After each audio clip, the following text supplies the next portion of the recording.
What do you guys know about this Oedipus guy? Never heard of him. Well, you're about to.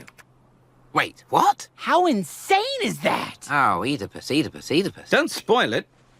This is nothing. If I lost my eyesight, I'd bump into my mother a lot too. You're reading it backward. Ah! Oedipus, you naughty pioneer. Hardly pioneering. This is the top half of my family tree. Stupendous. The family begins with jokes about Oedipus, tossing around his name while half-spoiling his infamous story of patricide and incest. Some laugh at the absurdity, saying losing one's eyesight would make anyone bump into their mother. While others call him a naughty pioneer, they acknowledge the darkness of his fate, remarking that it is not only Oedipus who suffered but also his doomed parents. Compared to that tragedy, they realize their own family, with all its frustrations, is relatively healthy.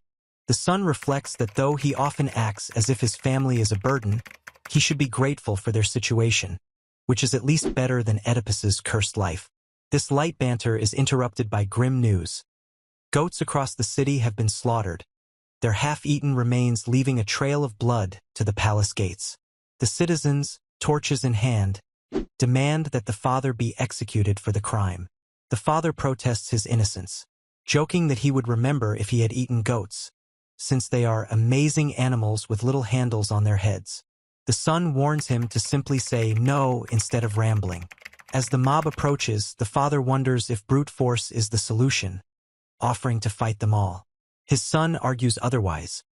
Mobs thrive on fear and violence, and the only way to lead is through calmness and courage. He insists they must de-escalate, not inflame. When the mob storms in, chanting, the son tries to reason with them, telling them to calm down. They resist, declaring themselves an angry mob, but he challenges their logic, pointing out the silliness of waving torches in broad daylight. The citizens accuse him of dismissing their suffering, reminding him that their goats are dead. He concedes, but urges them toward discussion rather than chaos. To redirect their anger, he announces a new system. Instead of mob vengeance, the people themselves will judge guilt or innocence after hearing both sides. He calls it a justice system. The mob, tired and unconvinced yet intrigued, agrees to disperse for now, some admitting they are swayed simply because their torches are heavy. In private, the father grumbles at what he sees as weakness, saying he could have killed the mob outright. The son explains the strategy. If the people must decide together, they will argue endlessly, and in the confusion the father will escape punishment. The father, older and cynical, reminds him that this cycle is ancient. Monsters dwell among humans until something suspicious happens, then the mobs rise, and he must flee again. Yet the son clings to his plan, determined to impose structure where chaos reigns. Meanwhile, the mother asserts her authority, irritated when the son addresses her as mom, a word she tolerates only from her actual children.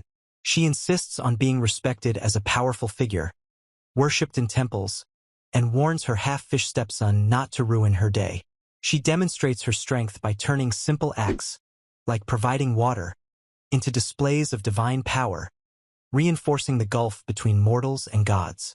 As events escalate, the father jokes about retrieving his weed from the roof before escaping, while the son insists he must stay and face the new system.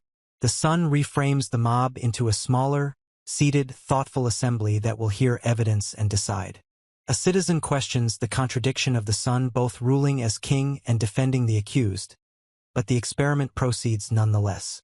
In this uneasy compromise, raw mob anger gives way to the beginnings of civic order, a fragile justice system born from improvisation, humor, and desperation.